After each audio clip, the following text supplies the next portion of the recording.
I'm Gerald Van Sickle.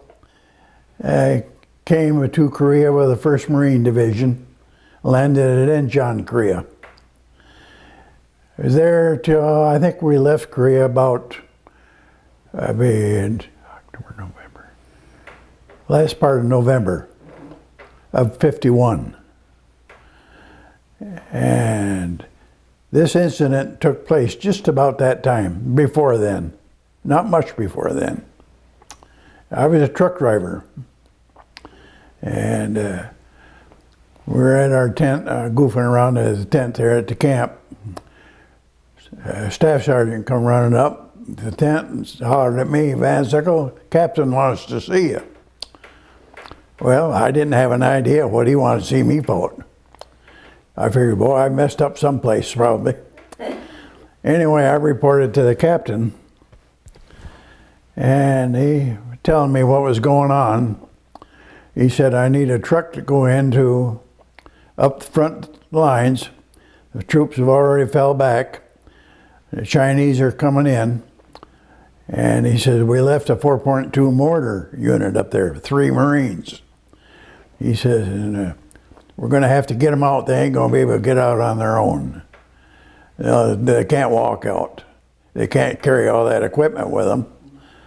So he says, "You can go back to your camp and you can order one of your men to go." I was a corporal. My men there's 5 of us in a tent. And who's ever the senior member in that tent is over them 5 men. And that would have been me. He says, "Now you can pick one of them, send them up. Or you can go yourself or whatever you want to do." So I told him right then, I said, "I'm going by myself. I'm not sending nobody." So that ended the conversation with him, and I took off. Went over to the motor pool and got my truck, checked it out, make sure everything was right, turned around and took off. It was about, we camp out usually 6-7 miles behind the lines, front line. So I had that to go to get up there. And what they was sitting on top of a hill. And this Chinese were coming down a hill in a valley and starting up this one like this. And they're pretty awful close to the top of that, right on our front. So I backed up, and I got there and I swung around. I backed my truck up pretty close to the 4.2. And helping space on both sides of me. So I'm standing out, I got on my truck, I left my truck running, I didn't dare shut it off. I got out and I'm standing there, watching them. They're still throwing 4.2 mortars at the Chinese, trying to keep us slowed down.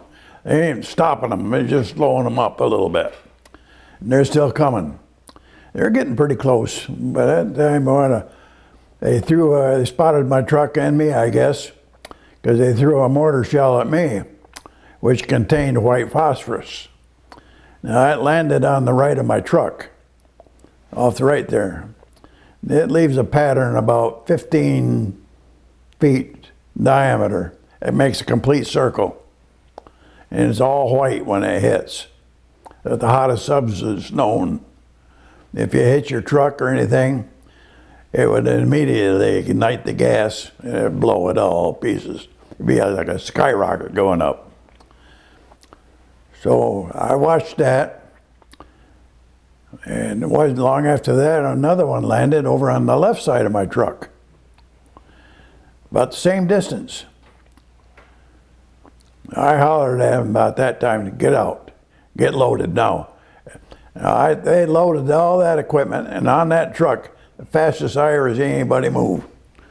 I think it was seconds or maybe a minute or 2 at the most. They were on and loaded. And I was on the truck myself, already shifting gears with my foot in the carburetor, so we were moving. I got to probably 50 yards away from the spot I was at, and they landed one right where I was. So we missed that one. So I made it all the way with them.